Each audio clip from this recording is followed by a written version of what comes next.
ఖచ్చితంగా ఆయన చూస్తున్నాడు.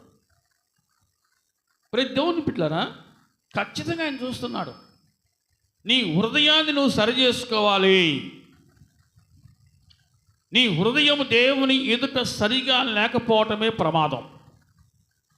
నీ హృదయము దేవుని ఎదుట సరిగా లేకపోవటమే ప్రమాదం. అది నీకు నష్టమో. కొన్ని కష్టాలు ఎందుకు వస్తున్నాయి, కొన్ని నష్టాలు ఎందుకు వస్తుందంటే మన హృదయం దేవుని ఎదుట సరిగా లేదు కాబట్టి కొన్ని సమస్యలు మనమే తెచ్చుకుంటూ ఉన్నాం.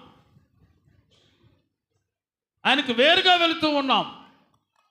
ప్రతి దేవుని బిడ్డలారా, లోకంలో ఎక్కడ పచ్చగా ఉందో అక్కడికి వెళ్ళటం కోసము చేసే తప్పేంటి అంటే ప్రభువుని విడిచిపెట్టి అక్కడికి వెళుతూ ఉన్నారు. లోకంలో ఎక్కడ పచ్చగా ఉందో అక్కడికి వెళుతున్నారు. లోకములు ఎక్కడ సంతోషంగా ఉందో అక్కడికి వెళుతూ ఉన్నారు.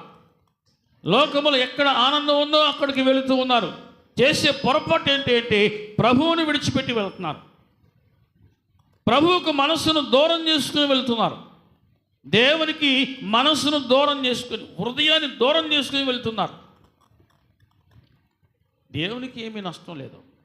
మనుష్యుడు ఏమి విత్తునో చెప్పండి, మనుష్యుడు ఏమి విత్తుతాడో ఆ పంట కోస్తున్నా. దేవుడు నాకు అన్యాయం చేసాడమ్మో అంటారు.